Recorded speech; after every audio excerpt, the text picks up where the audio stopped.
premeditated organized crimes allows the perpetrator to commit the crime illegally in advance, or an act of evil, and allowing time to conspire to either make things worse for the subject or leave the country to avoid criminal charges.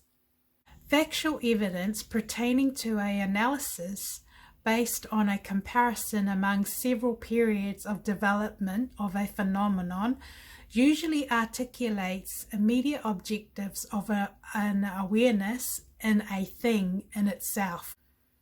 A belief is an opinion or conviction of something believable to be the truth, or an existence of something that the individual is adamant happened or took place. Medical malpractice that encompasses my case are negligence, duty, damages, and deviation from the standard of care. Okay, so basically, this clip is I'm dealing with after the fact issues, but in saying that, historically it clearly shows that that the misconduct of those in public office clearly shows that it was an afterthought. What I mean by that, it's not a mistake. It was very clear that it was something that they had decided before it happened. And this is what's happened in my case, and that's what the evidence reveals in my medical records. Okay, this little video clip is extra information for my historical medical court case, and I believe it's a vital piece of evidence that can't be left out. This piece of evidence is difficult for me to actually talk about it because it's very because I'm the victim in this case, and because it did happen, and it caused traumatic stress on myself because of the incident that occurred, and knowing what I was going through was very, very, very, very, very serious at the time. I wasn't really left with much option except to go through what I was going through. By this time, I was basically caved in, pinned down, is an easy way to describe my situation at this time. But this video clip is basically, we'll be talking about what actually I believe is also another key element to my court case, and the suspects surrounding at this time, plus everything else that I've already disclosed in my other clips. But this piece of evidence takes me back to 2010, when I was amongst the heat of what I was going through. This piece of evidence is still very painful for me to talk about because it happened, and just the emotions that I went through, even just to hear myself talk about it, it's reliving the incident, and it's still quite very, very raw and painful. But I will be telling this piece of evidence in my own words. As you can appreciate, I've already disclosed a lot of the key elements to my historical court case in my other videos. This piece of evidence goes back to 2010, and this is really vital to my case because I have a reason of belief. It is the reasons are knowing that I was being targeted for something very serious. There were signs there already earlier on with the car accidents that I've already mentioned. But this piece of evidence really freaked me out because it happened, and it wasn't until later on I realized how serious danger I was in. So every piece of every step I took was vital for my survival. Okay, this is to do with, unfortunately it has to be mentioned because it's to do with my medical records. Okay, I'm normally a fit, healthy person, as already mentioned, physically, mentally, and spiritually. Very rare I get sick, and you can tell that by my medical records, and even those that know me well, I'm not a sickly person. In fact, being a single parent, I used most of my sick leave or annual leave. Have used it for my family, my children when they're sick. So I never really was able to sort of like just pack my bag and go away on a holiday. It wasn't like that for me. But I'm just, one of these, single parents who just learn to just go with it. When you're a single parent, you don't have a choice. You either sink or swim, and you carry the weight of everything. And but at this time, I don't know why I did it, but I decided, I think I started taking the flu injection. I'm just trying to think when I started taking it at work. I think I tried it for about a year, or like for 2 years. But before that, I hardly ever got the flu. But when I get the flu, I get the flu. I'm one of these people who very rarely get sick. But when I get sick, when I complain I'm not feeling well, I'm not feeling well. But but I used to be one of these people, because you just got to keep going. Even when I was sick, I still carried on doing carrying on with my responsibility, whether it's dropping the kids off to school. You just don't stop. There's no real break. There's no one else to really depend on it. When you're a single parent, you've got to carry the weight of your family and everything. Why I decided to do the flu injection is, I have no idea why I even decided to take on the flu injection. I think I did it twice before this actual incident in 2010. So I took the flu injection. I don't even know why, because like I said, I very rarely get sick, but I took it anyway. But then I started getting, in 2010, I took the flu injection, and from that I started getting like an asthma, I don't know what you call it, when you get wheezy, and coughing.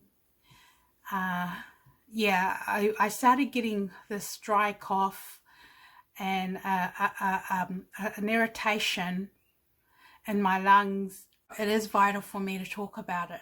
But I have reason to believe I was poisoned by the flu injection. Now, why I say that I was poisoned with the flu injection, I got this whooping cough, like an asthma dry cough, that I just couldn't get rid of. It was really loud and annoying.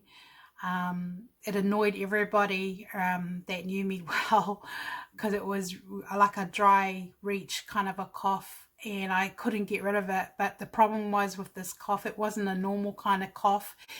it brought it made my lungs sting like a burning sensation, and that is why I believe it was a flu injection, because it had to be something that was injected in me to make me have this irritating cough. But I had this cough for like going on to 3 to 4 months. My doctor said to me that it was asthma, but I'm not an asthmatic. Yes, I've had it the odd time. In fact, I haven't even had it since 2010.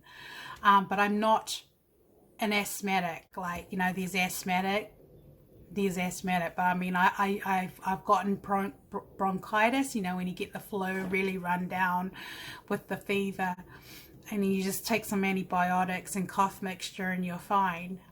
So I've had that the odd time, but not very rare. I got it. But I have a very, very, very strong reason to believe to this day, in fact, I will say without a shadow of doubt, I was poisoned in 2010.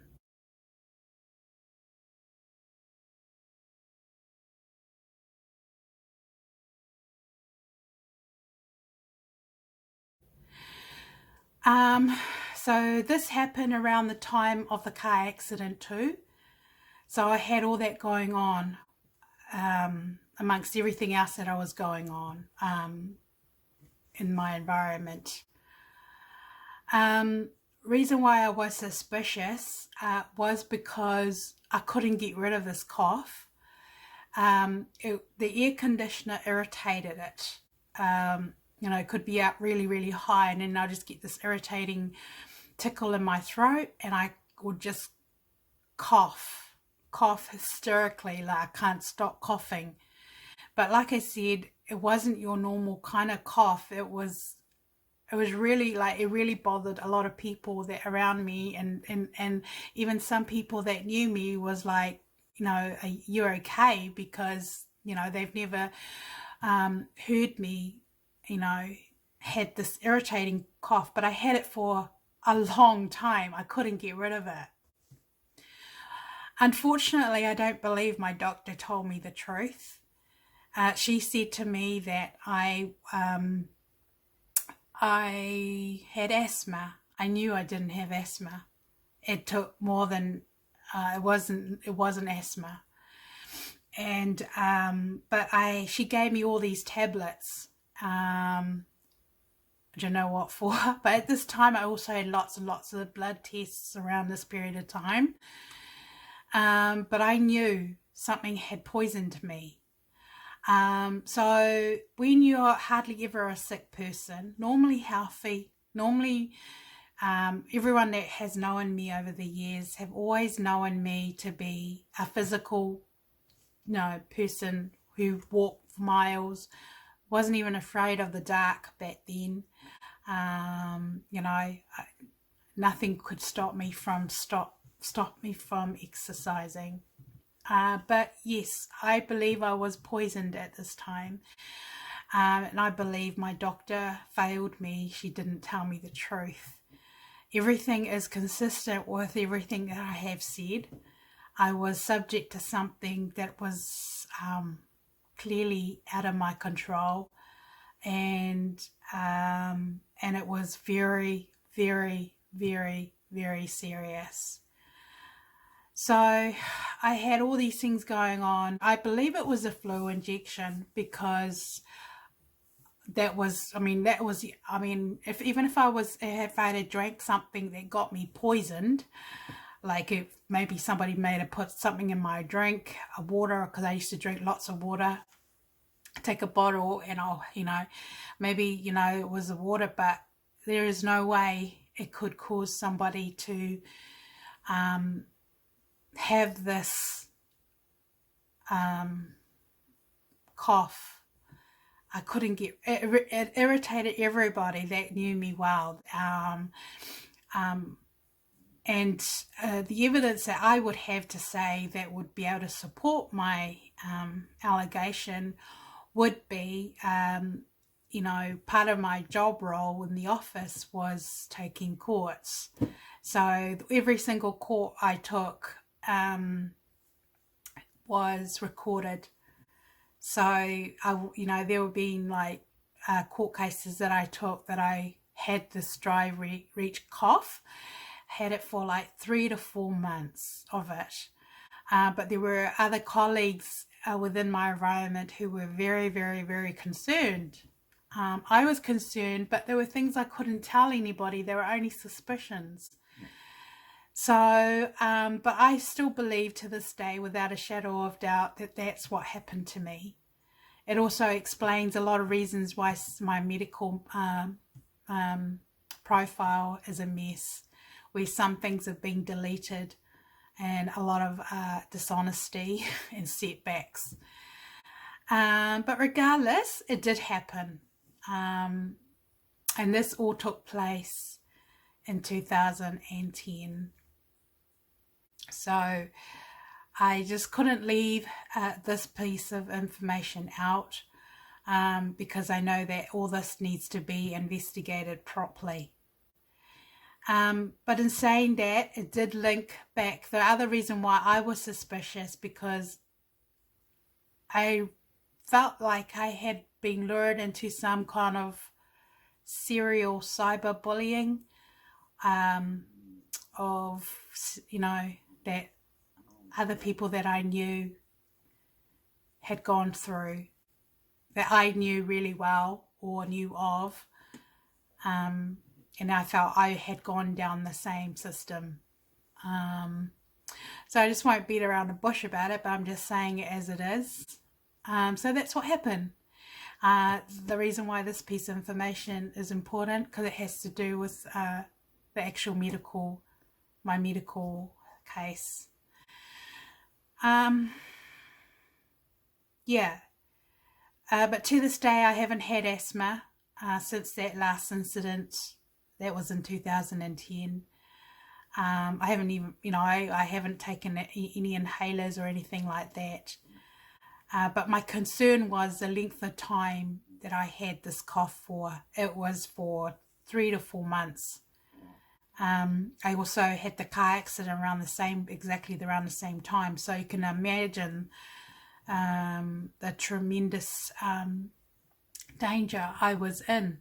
And they were my suspicions, and I just knew something was radically wrong. I knew my life was in great danger. But I was boxed in and pinned down, and people that I tried to tell, it was my word against theirs, So I basically have had to, carry everything on my own, and I'm glad I'm out of it. But regardless, as a piece of evidence that has to be taken into consideration as part of, finding out the suspects should anything, happen to me and I don't make it. But yeah, those things did happen. And also I read out that piece of information that it was actually scripted, and I wrote it down. But these are the risks also, an example of the risk of being micromanaged or being subject to organised crimes. And it is called human trafficking by force because you have no control. Somebody else is doing the thinking for you, and somebody else is premeditating what they want to happen to you. And when you can't do anything about it but just write it out, it's so easy to be lured into a trap, and that's exactly what happened. They are after the fact crimes, but they're not hard to prove. So I will leave it at that.